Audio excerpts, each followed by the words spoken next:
Hola, hola, ¿cómo están? Sean todos bienvenidos a un nuevo programa de ¿Qué dice la Biblia? Les agradecemos como siempre y en cada uno de los programas a ustedes por acompañarnos ahí del otro lado de la pantalla. Gracias a ustedes que están desde el canal de la televisión o desde el canal de YouTube por acompañarnos, por apoyarnos.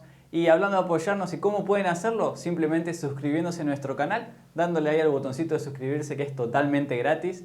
El canal, ¿cómo se llama? Perspectiva Siglo XXI. Y no solamente en el canal, sino también en las diferentes redes sociales que estamos teniendo, que ahora van a estar apareciendo en pantalla.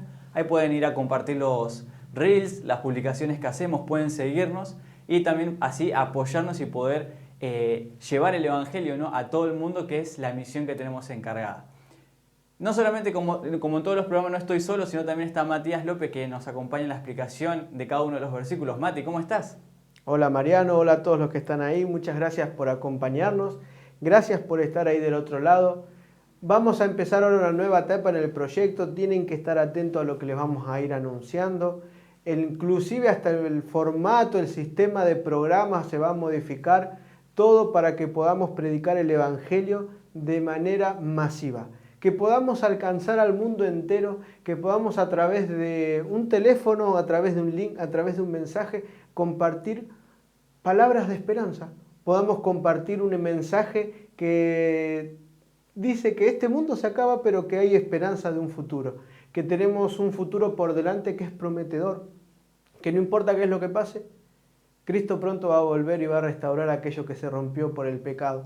Por eso es importante que formes parte y ya te vamos a ir avisando cómo podés formar parte de este gran proyecto que se viene. Tal cual, así como dijo Mati, es un proyecto muy bueno que vos también podés formar parte y no se tienen que perder y estar atentos a todas las noticias que van a ir apareciendo en las redes sociales y también muy especial al programa del día de mañana que va a tener a cargo el licenciado Rubén Ar. Tienen que estar muy atentos porque hay información especial.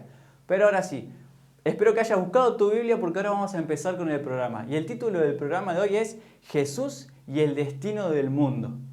Un título bastante interesante. ¿Cuál será el destino del mundo? ¿Jesús está conectado o no está conectado?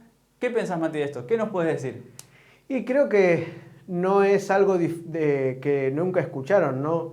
Si ustedes se ponen a pensar un poquito ahora en las redes, en los programas de televisión, en los diferentes medios que tenemos, los diarios digitales, todos hablan acerca de que el mundo no va a durar mucho más.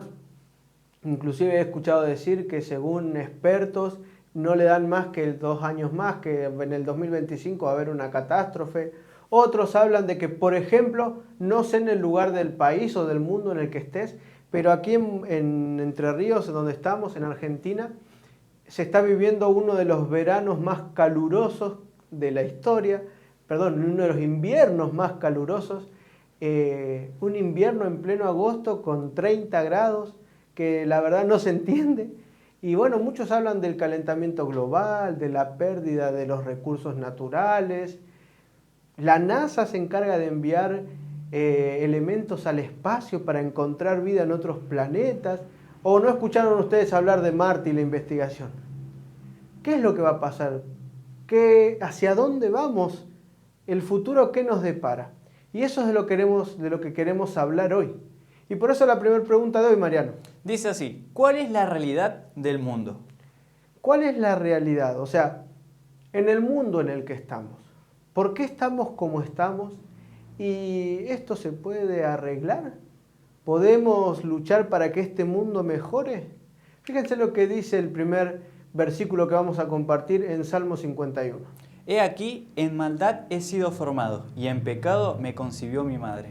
Y este es un salmo muy especial porque en este salmo David expresa la realidad de lo que él cree de su situación en el momento en que lo está escribiendo. ¿Qué quiere decir esto? Ustedes después pueden ir a leer el Salmo 51 y este Salmo 51 lo escribe David en un momento muy importante y muy especial de su historia.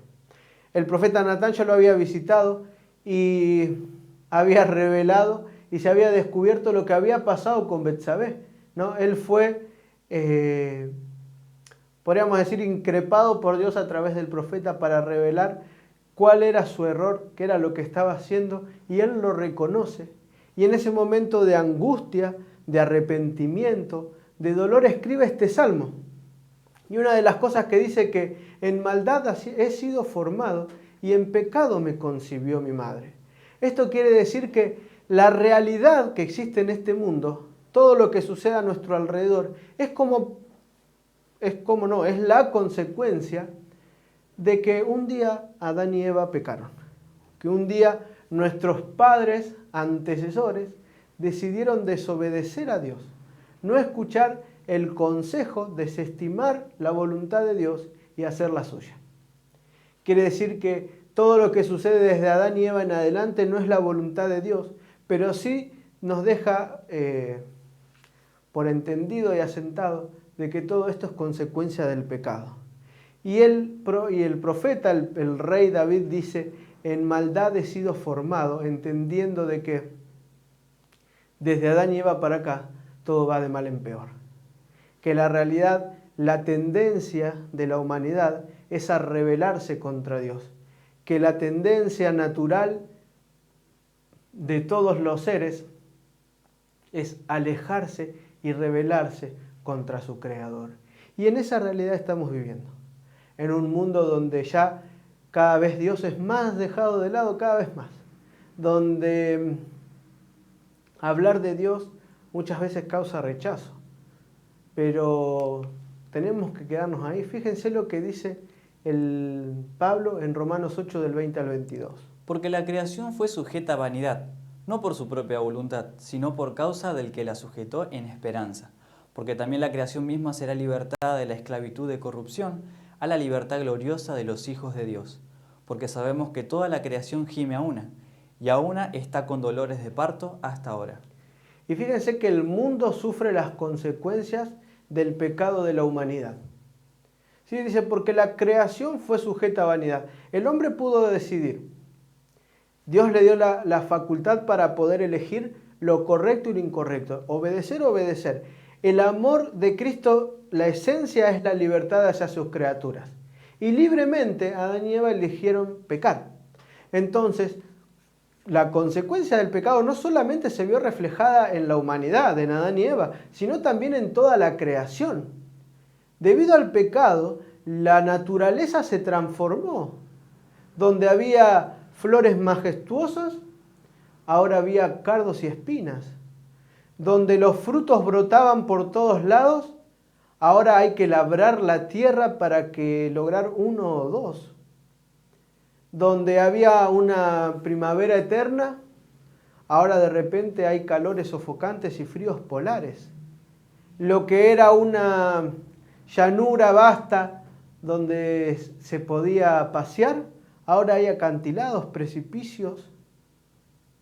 Fíjense que hay elementos en la tierra que hoy hay y que existen que no fue creación de Dios, sino fue consecuencia del pecado y también por consecuencia de la ruptura que hubo en el diluvio. Dios no haría nada ni crearía nada que atente contra la vida de sus criaturas. Ustedes pónganse a pensar. Entonces dice que ahora, por causa de que el hombre cae, a causa de que causó un error, ahora toda la naturaleza sufre. Y fíjense que dice que sufre a una y hasta con dolores de parto. Fíjense que los dolores tampoco eran la voluntad de Dios para sus hijos.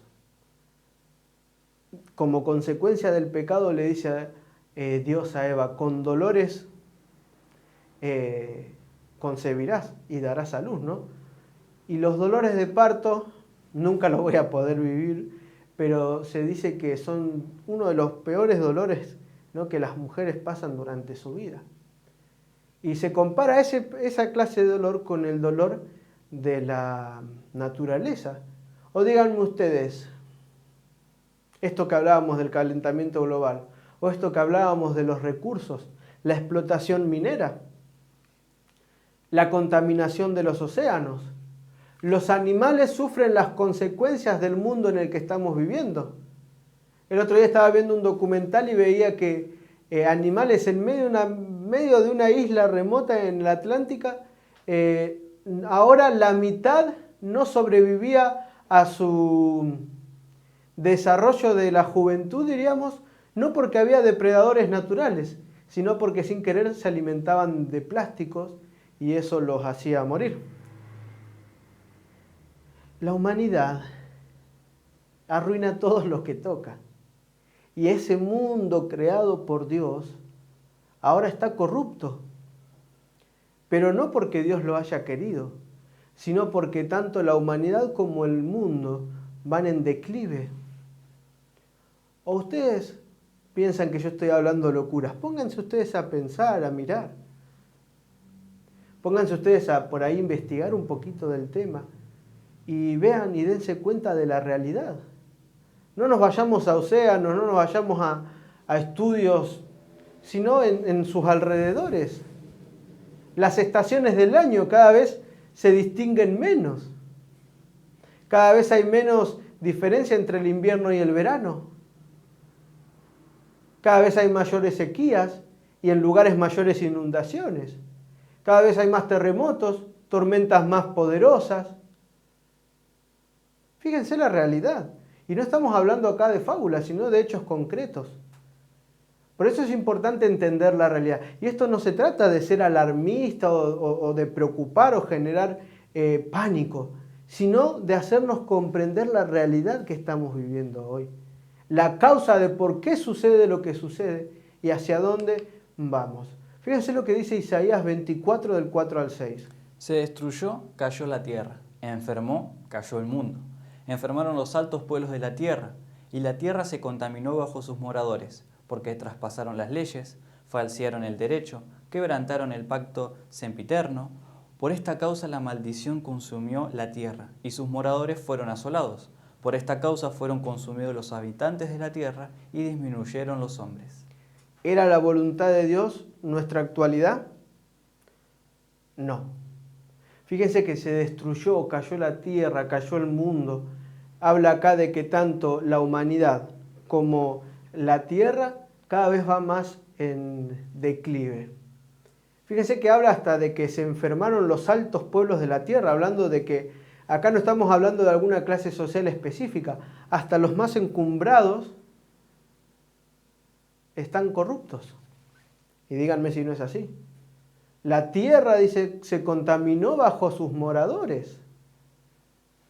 Fíjense que una de las principales causas por la que hay esta decadencia total es porque se traspasaron las leyes, falsearon el derecho y quebrantaron el pacto sempiterno.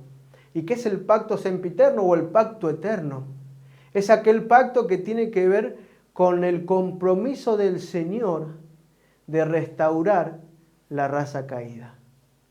Es el pacto eterno que no tiene que ver más que con el plan de redención del Señor hacia sus criaturas.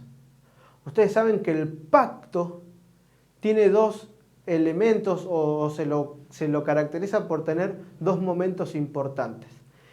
El primer pacto, que se lo conoce como el antiguo pacto, y el nuevo pacto, son los dos pactos que hacen el pacto sempiterno o el pacto eterno. Es el mismo, nada más que con algunas variaciones, no porque Dios lo quisiera, sino porque Dios, en su infinito amor, no solamente pactó desde un principio con sus criaturas nuestra salvación, sino que la tuvo que adaptar por la desobediencia. En el nuevo pacto se ratifica en el monte Sinaí con los 10 mandamientos. Y el nuevo pacto se ratifica con Cristo en la cruz del Calvario. ¿Quiere decir que uno deja de ser y el otro no? No. ¿Quiere decir que los 10 mandamientos dejaron de cumplirse? No. Quiere decir que ahora lo que se cumplía en el pueblo de Israel se cumple a nivel universal y personal.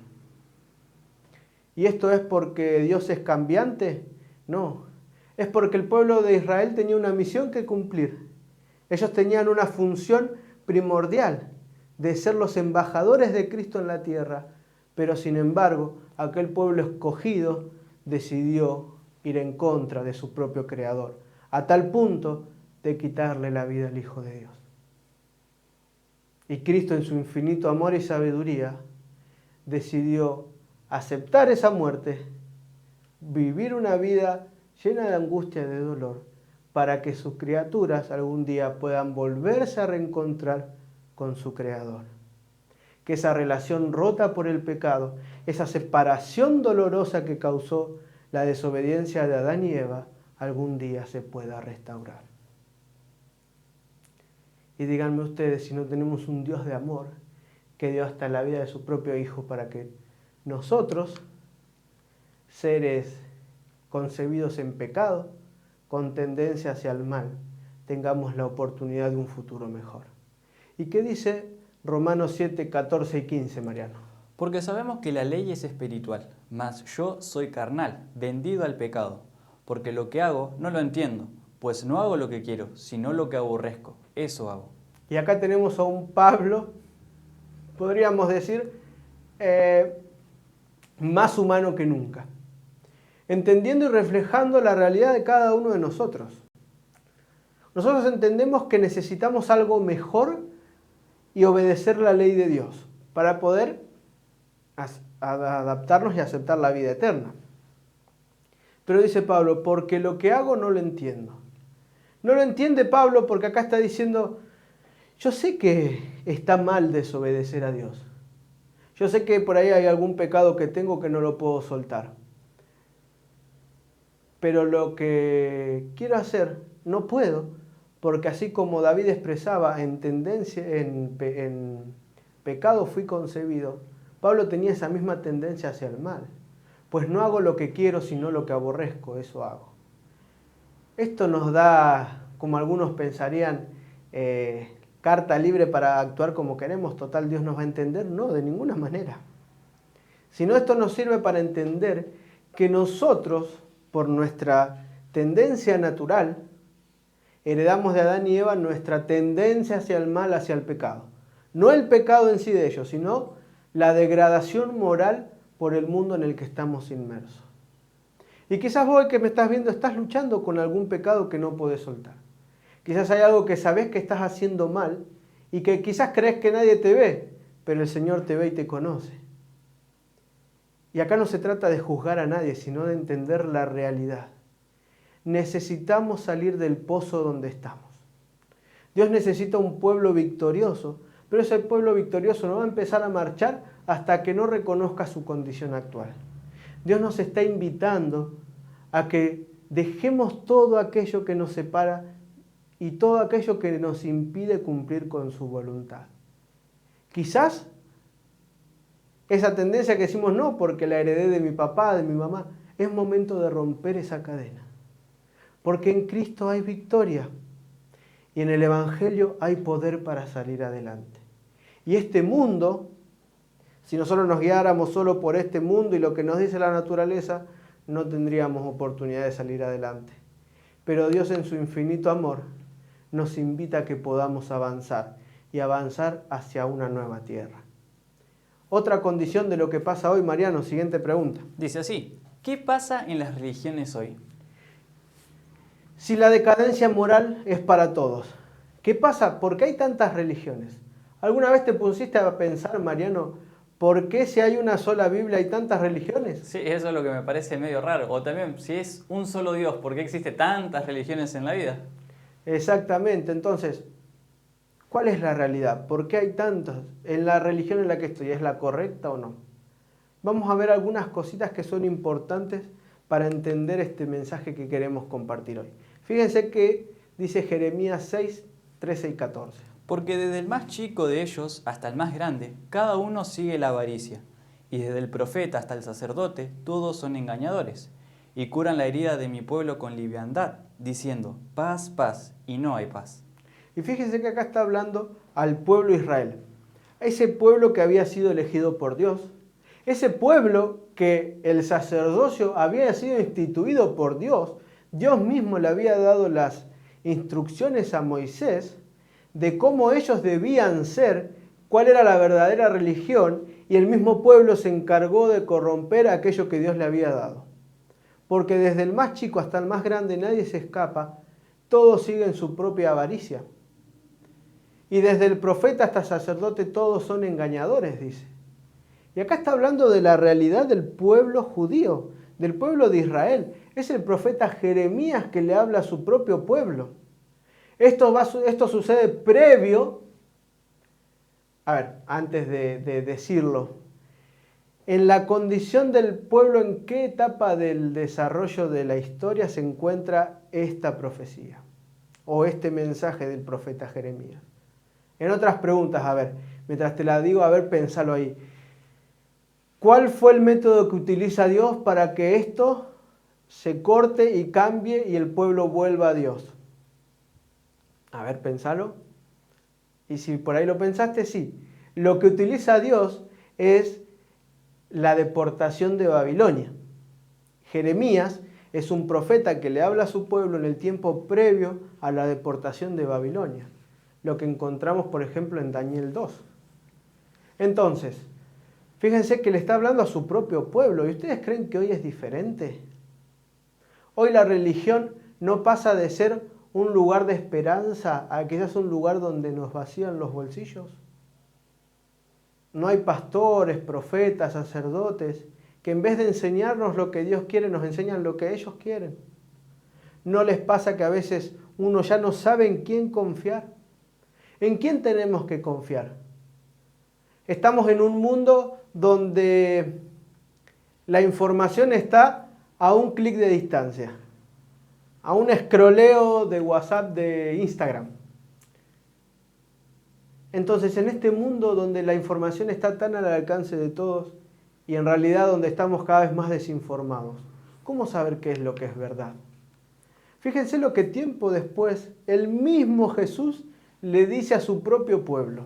Hipócritas, bien profetizó de vosotros Isaías cuando dijo: este pueblo de labios me honra, mas su corazón está lejos de mí. Pues en vano me honran, enseñando como doctrinas mandamientos de hombres.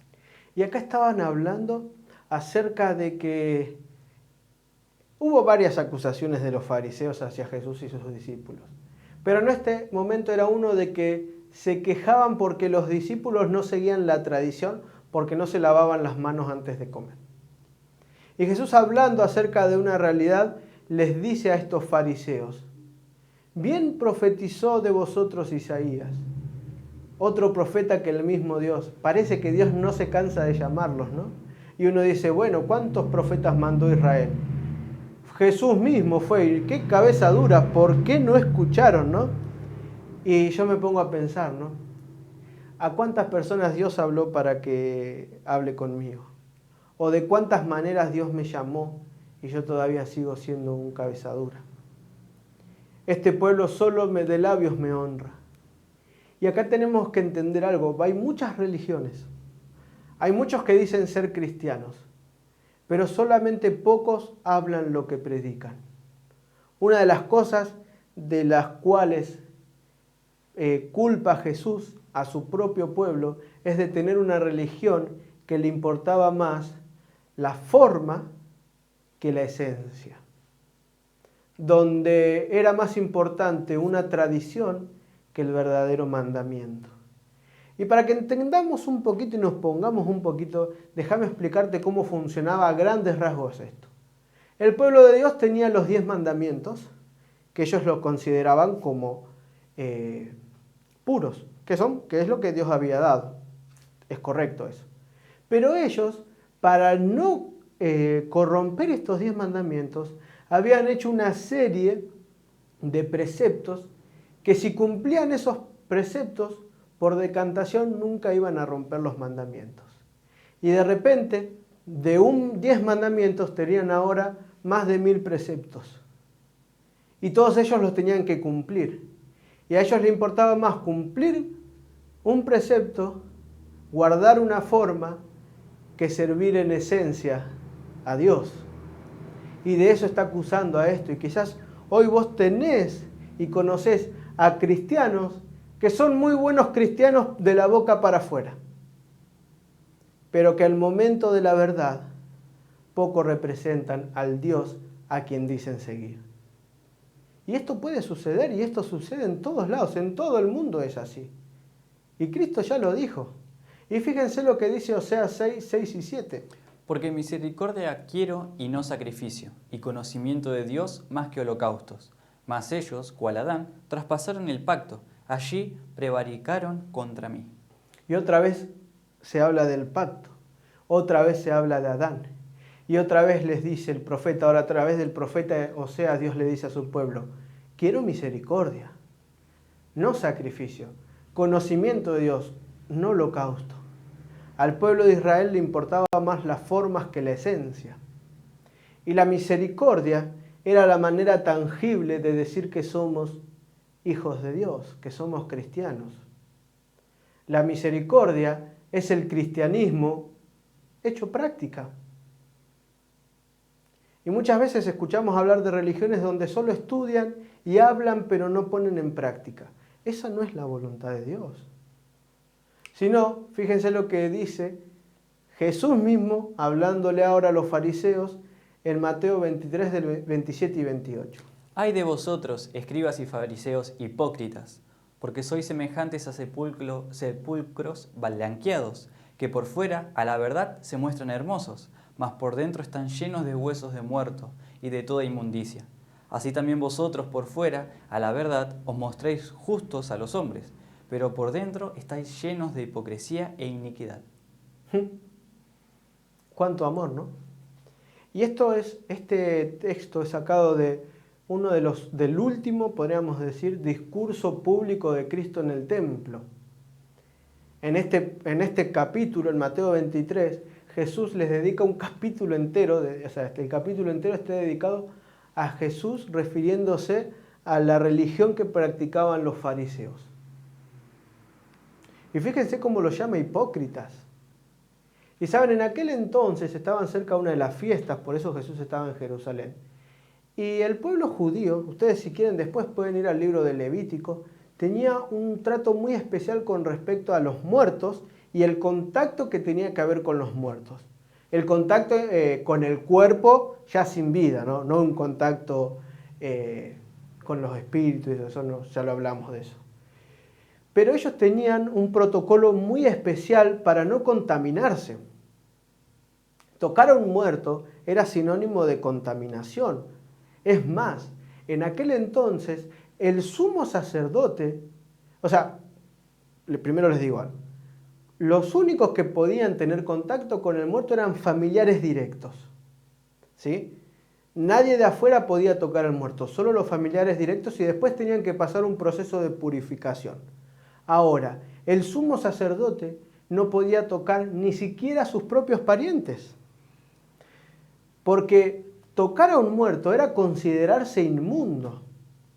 Y es más, en este periodo, en el periodo de las fiestas, había un ritual especial donde ni los escribas ni los fariseos, obviamente, sino otro grupo de personas era destinado a pintar las paredes de los sepulcros, porque fíjense esto, porque si de casualidad iban caminando por esta zona donde estaban los sepulcros, que eran cuevas, se tropezaban y tocaban una pared, podían quedar inmundos.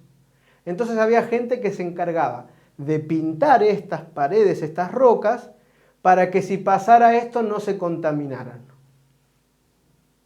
¿Se dan cuenta del grado de estructura, podríamos decirlo? El grado que hay en las personas de decir, bueno, es importante la forma que en realidad lo que es. Y Jesús les hace una declaración durísima. Les dice sepulcros blanqueados. Dice, ustedes muestran una cosa, pero en realidad son otra. Y lo está comparando con uno de los elementos más contaminantes que ellos conocían. Una de las cosas que más rechazo le causaban. Fíjense que dice, ustedes por afuera se muestran que son, pero vosotros por fuera la verdad os mostráis justos a los hombres. Pero por dentro estás llenos de hipocresía. Podríamos decir que el exterior no revelaba lo que eran en su interior. Y quizás todo esto que estoy hablando sea como una radiografía de la iglesia a la cual estás asistiendo, ¿no? Pero nosotros no nos tenemos que desanimar. Esto no es un mensaje para desanimarnos, al contrario, es para entender la realidad. Y que es momento de hacer un cambio. Es momento de hacer las cosas diferentes y mejor, trabajar por Cristo y para que Él pronto vuelva.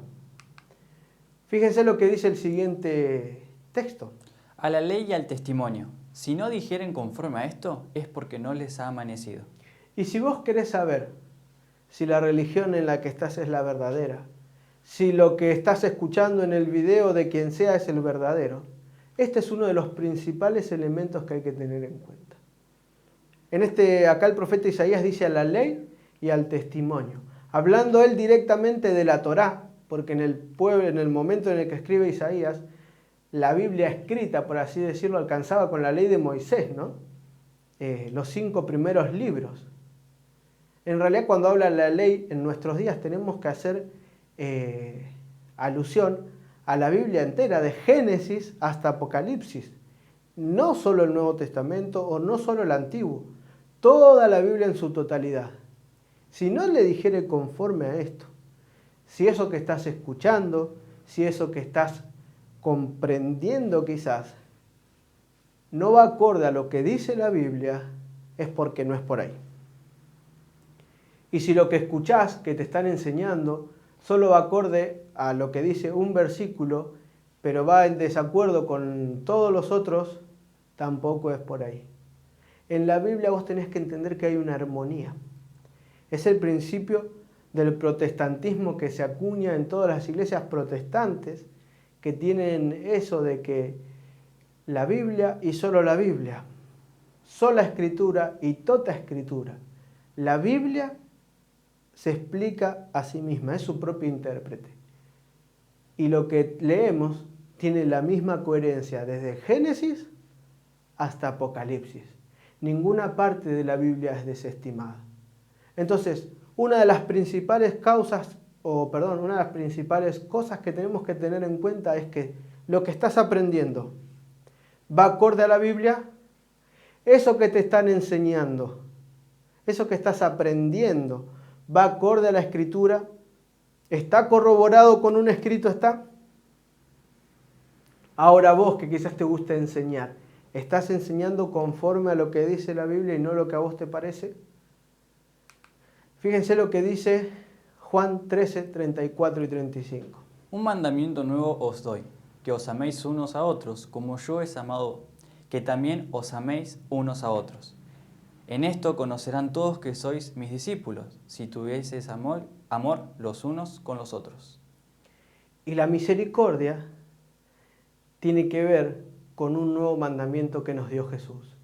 ¿Esto significa desestimar lo otro? No. Quiere decir que este mandamiento descarta a los 10 mandamientos, como escuché decir. Tampoco. Lo que Jesús le está diciendo, miren muchachos cabezaduras, les voy a explicar cómo es. Los 10 mandamientos se reflejan en el amor hacia Dios y hacia nuestro prójimo. Así que les voy a hablar de los 10 mandamientos, pero no en cuanto a funciones que realizar o elementos claves o lista para tachar. La esencia es el amor. Pero no cualquier amor. No el amor que se te da por tu mamá, por tu papá o por tu hermano o por tu hijo. El mismo amor que Dios tuvo por nosotros. Y cualquiera puede amar al que lo ama. Cualquiera puede amar a su amigo. Cualquiera puede esforzarse por su amigo. Pero ¿quién está dispuesto a amar a un enemigo? ¿Quién está dispuesto que siendo un hijo golpeador, amar a su padre o a su madre que lo maltrataba? ¿Quién siendo un hijo abusado es capaz de perdonar a su abusador?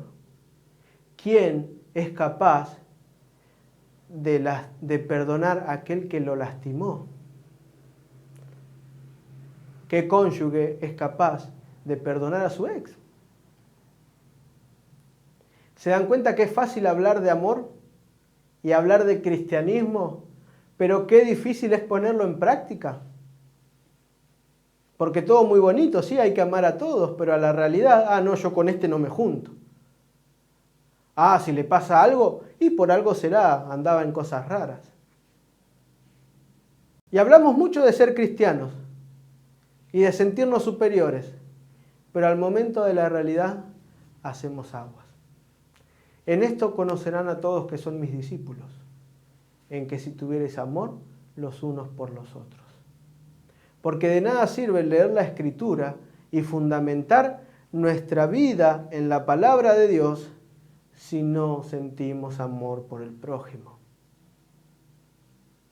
Pablo dice, puedo hablar en lenguas, puedo tener el don de la profecía, puedo ser un gran predicador o un gran maestro, pero si no tengo amor, soy como un címbalo que retiñe, quiere decir como un instrumento que no cumple su verdadera función. Porque nada sirve que decir que amamos al Señor si no mostramos empatía por quien tenemos al lado.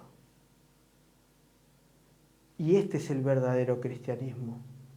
Esta es la religión que Dios vino a enseñar. Que os améis los unos a los otros. Que se ocupen los unos por las necesidades de los otros. Entonces Dios va a poder obrar. Siguiente pregunta, Mariano. ¿Qué dijo Jesús de la realidad de este mundo y su fin?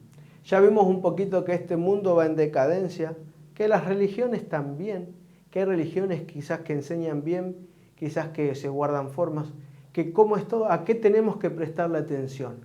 Ahora, ¿qué dice Jesús directamente? Vamos a ver algunos versículos de lo que Él habla de la realidad de este mundo y qué es lo que nos espera. Jesús les dijo, hoy ha venido la salvación a esta casa, por cuanto Él también es hijo de Abraham, porque el Hijo del Hombre vino a buscar y a salvar lo que se había perdido. Y acá está la historia, ustedes después pueden leer la historia de Zaqueo. Zaqueo era un publicano. Y para estos que eran estudiosos, estos fariseos que eran principales religiosos, un publicano era lo mismo que un gentil, era lo mismo que alguien inmundo. Relacionarse con un publicano era contaminarse. Y ahora Jesús estaba comiendo en la casa de él. En aquel entonces era muy común considerarse salvos por ser hijos de Abraham.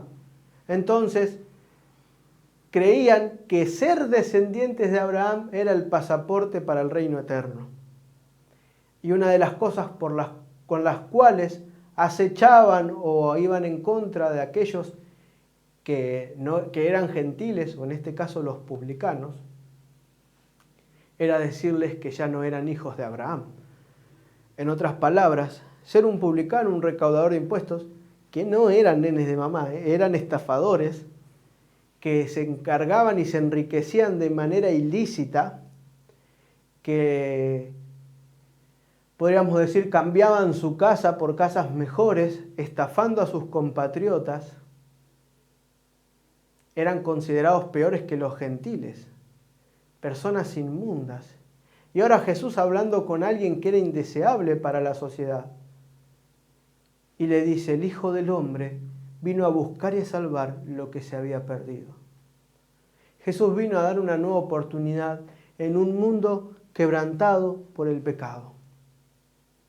En un mundo donde la humanidad y el planeta gimen a una, que es necesario un cambio. En un mundo donde la humanidad cada vez, la condición moral es peor. En un mundo también donde las personas necesitan escuchar más de Dios, pero hay menos que quien les hable de Dios. Entonces a este grupo de la sociedad, los relegados, vino a trabajar Jesús y a hablar con ellos. Y en Cristo acá no hay distinción de clase social, ni tampoco de religión, ni tampoco de situación económica. Porque en Cristo hay oportunidad para todos. Y fíjense lo que dice en otra oportunidad Cristo también. Y aconteció que estando él sentado a la mesa en la casa, he aquí que muchos publicanos y pecadores que habían venido se sentaron juntamente a la mesa con Jesús y sus discípulos. Cuando vieron esto, los fariseos dijeron a los discípulos, ¿por qué come vuestro maestro con los publicanos y pecadores? Al oír esto Jesús les dijo, los sanos no tienen necesidad de médico, sino los enfermos. Id pues y aprended lo que significa misericordia quiero y no sacrificio, porque no he venido a llamar a justos, sino a pecadores al arrepentimiento. No sé si les suena ese versículo que les menciona Jesús, ¿no? Le está hablando del mismo mensaje que le dio un tiempo atrás. O sea, todavía no habían cambiado porque no habían dejado que la palabra de Dios los transforme. Y saben, el conocimiento no nos hace aptos para la salvación. lo que hace el conocimiento en nuestra vida y con Cristo en la ecuación es lo que nos hace aptos para la salvación. Dice que cuando él estaba sentado en la mesa, él hacía poquito había llamado a Mateo, que era un publicano, y lo empezó a seguir. Entonces Mateo le hace una fiesta en su casa, un banquete. Y Mateo se relacionaba con sus pares, esos pares que los mismos fariseos detestaban. Y dice que estaba Jesús en esa reunión. Y en esa reunión no había gente de la alta sociedad. En esa reunión no había gente santa, por así decirlo. Eran todos publicanos. Fíjense que el mismo Mateo dice publicanos y pecadores. ¿Se dan cuenta el desinterés personal con que se los designa? Publicanos y pecadores. Y Jesús se viene a sentar con ellos. Y sus discípulos también. Jesús estaba rompiendo esquemas acá. Estaba veniendo a enseñar que la religión no se trata de formas, que va más allá de ciertos formalismos. Entonces se sientan en la mesa con Jesús. Y entonces los fariseos vieron. Y yo digo, ¿no? ¿Qué hace un fariseo en este lugar? Si odiaban a esta clase de personas. Si para ellos eran inmundos. Si no se podían contaminar estando en el mismo espacio público que ellos. Sin embargo, se acercaron y habláronle a sus discípulos. Ni siquiera se atrevieron a hablarle a Jesús directamente. Y dice, ¿quién es vuestro maestro? Que se relaciona, en otras palabras, la versión Matías habla hoy. ¿Qué hace tu maestro con esta gentuza?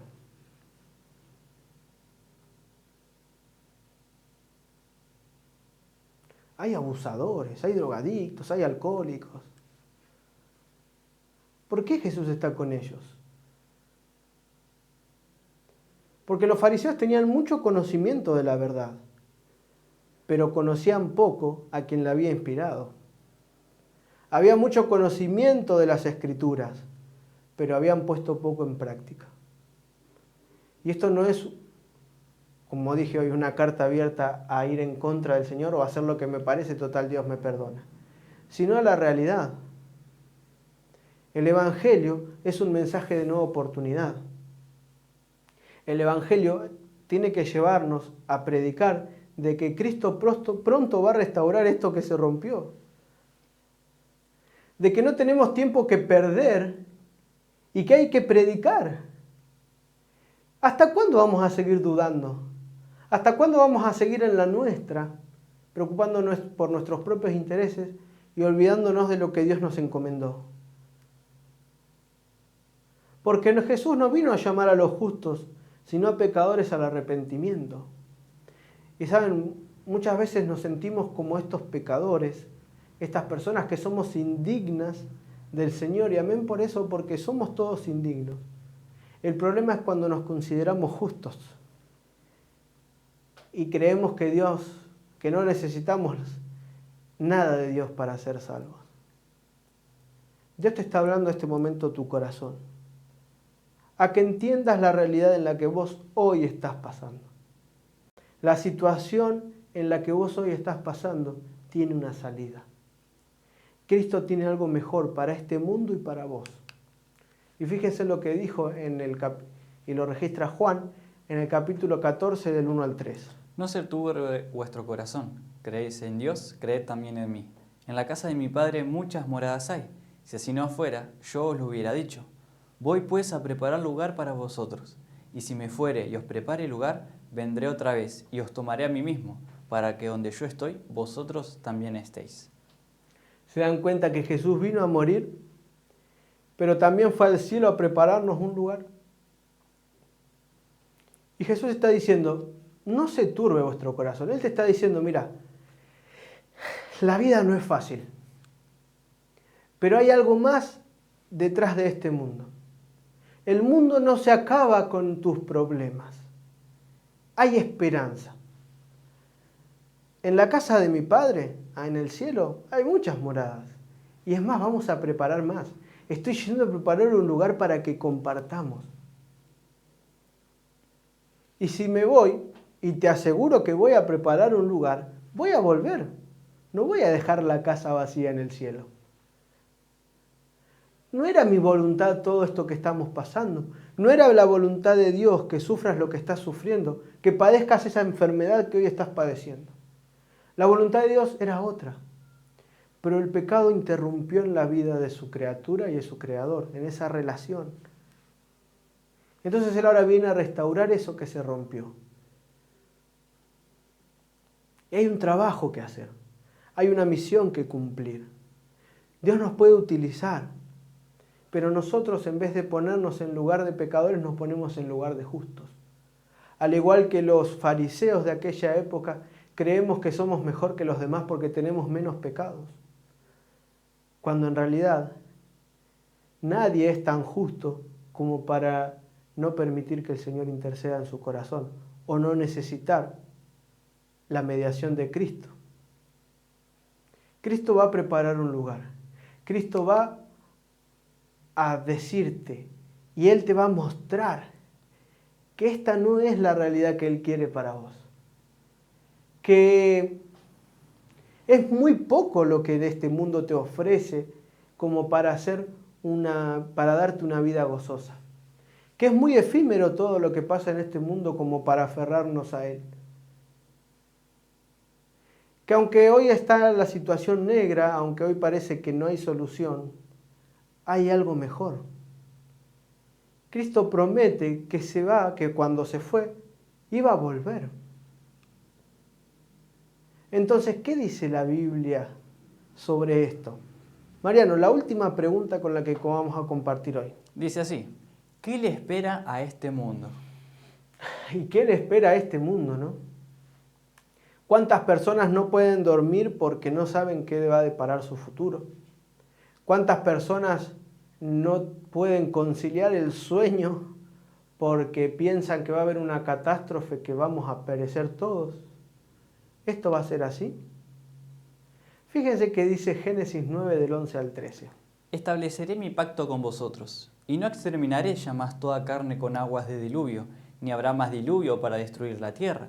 Y dijo Dios, esta es la señal de pacto que yo establezco entre mí y vosotros, y todo ser viviente que está con vosotros, por siglos perpetuos. Mi arco he puesto en las nubes, el cual se da por señal del pacto entre mí y la tierra. Y fíjense qué interesante entender de que Cristo ya destruyó una vez la tierra con el diluvio, pero ya no va a ser más por agua. Esto nomás para que lo tengamos en cuenta para el versículo que sigue. Entonces Cristo estableció otra vez, fíjense, estableceré mi pacto con vosotros. Acá no había pueblo judío, no había humanidad, solamente estaba Noé con su esposa y sus hijos. Estableceré mi pacto con vosotros. Ya no voy a exterminar más el agua con diluvio. El agua ya no los va a atormentar más. Y voy a poner un arco en el cielo cada vez que llueva para que sea señal de que hay un pacto entre mí y la tierra, dijo el Señor. Un pacto de que no va a haber destrucción por agua. Entonces aquellos que creen que va a haber un cataclismo a través de que se va a inundar todo el mundo, no va a suceder. Mi arco he puesto en las nubes como señal. Los colores del arco iris. El arco iris fue puesto en las nubes para que vos y yo nos podamos acordar de que hay un pacto con el Señor. Y fíjense si Satanás no es astuto, que utiliza esos mismos colores para hacer bandera de otras cosas. La voluntad de Dios era que cada vez que veamos esos colores nos acordemos de que hay un pacto con el Señor. Pero ahora Satanás se está encargando de que cada vez que veamos esos colores nos refiramos a esas banderas de diversidad sexual, podríamos decir, que van en contra de la voluntad de Dios. Fíjense que todo es atacado por Satanás. Todos los símbolos, todo lo que el Señor quiere hacer especial con sus hijos. Y nosotros no hacemos nada. Y nosotros de brazos cruzados. En medio de esta guerra entre el bien y el mal, nosotros miramos de costado y que no nos toque porque no me quiero comprometer. Puedo acompañar, pero no me voy a comprometer. Cuando el Señor nos necesita. Porque ¿qué le depara a este mundo?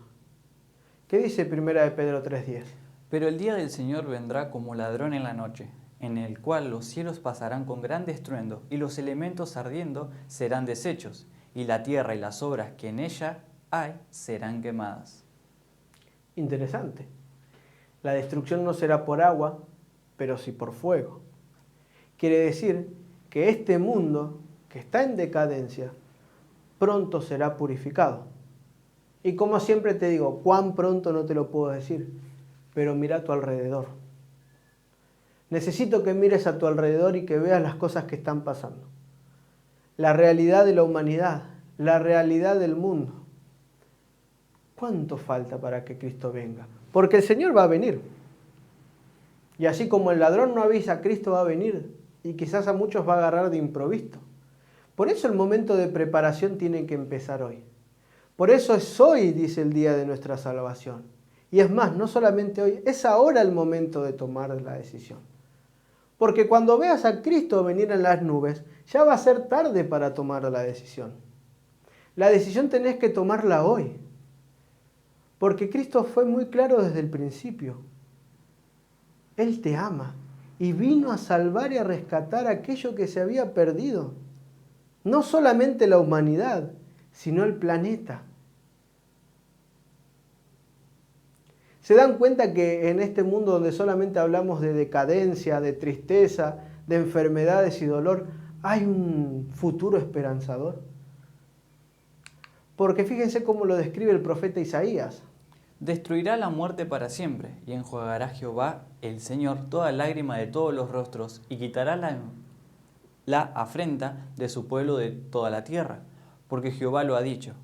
Y se dirá en aquel día, he aquí, este es nuestro Dios, le hemos esperado y nos salvará. Este es Jehová, a quien hemos esperado. Nos gozaremos y nos alegraremos en su salvación.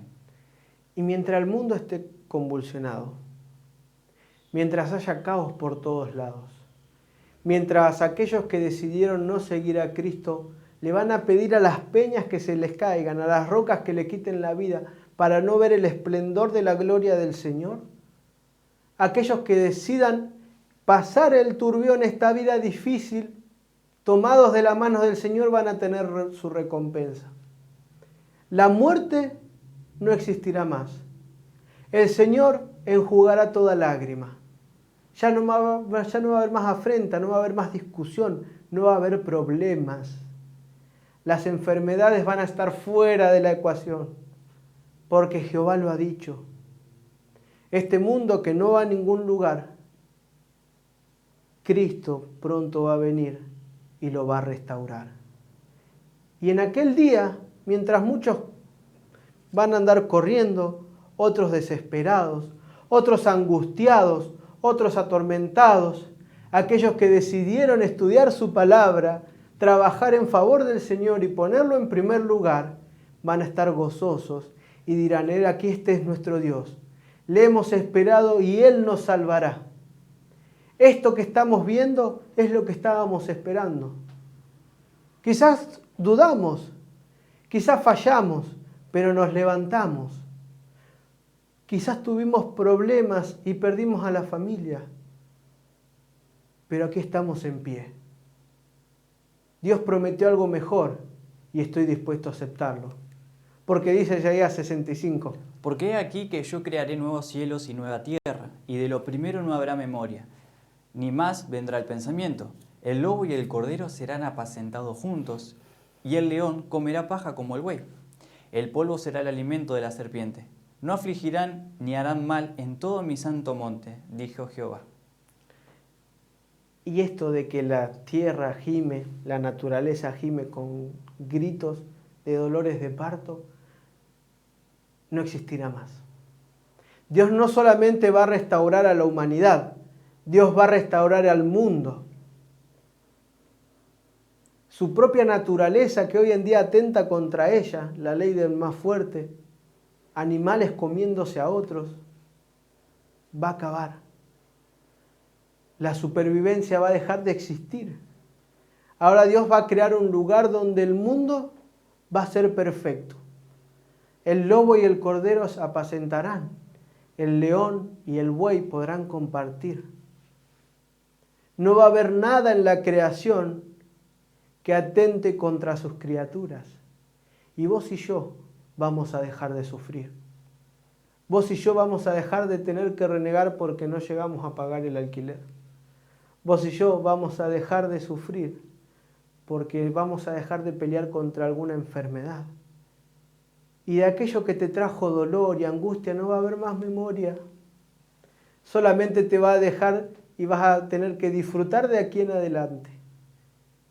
Porque este mundo y su humanidad no van a ningún lado bueno. Pero Cristo promete restaurarte. Cristo promete restaurar el mundo y promete restaurar tu vida. ¿Estás dispuesto a entregarle tu vida al Señor? ¿Estás dispuesto a permitir que Él empiece a unir esos pedazos rotos con los que venimos hasta el día de hoy? ¿Estás dispuesto a dejar que lleve tu valija llena de enfermedades, de dolores, de tristezas, de recuerdos malos? ¿Estás dispuesto a entregarle el corazón al Señor y servirlo como Él quiere? ¿Estás dispuesto a que no importa que sea lo que te trajo hasta acá? Dios te está dando una nueva oportunidad. ¿Estás dispuesto a aceptarla? Es momento de tomar una decisión. Es momento hoy de elegir por el Señor. Es momento hoy de ponernos en sus filas. Y es momento hoy de ponernos a trabajar. Cristo pronto viene. ¿Cómo te va a encontrar? Así como dijo Mati, Cristo pronto viene. Es una promesa intacta que está ahí a la espera, está ahí a las puertas de ser cumplida. Ahora la decisión es tuya, ¿no? ¿Cómo vas a esperar al Señor cuando venga? ¿Ansioso? ¿Vas a anhelar? ¿Vas a estar gozoso? ¿O vas a estar escapando, huyendo de esa situación? Muchas gracias por acompañarnos. Hasta acá es el programa de hoy. No se olviden que la programación sigue el día de mañana a cargo del licenciado Rubén Ar. Y estén atentos porque hay información especial y muy importante ahí para saber cómo vamos a estar trabajando cooperativamente. Vos y nosotros, juntos. De parte de Perspectiva Siglo XXI les deseamos un gran abrazo, les mandamos un gran abrazo y les deseamos que Dios los bendiga mucho.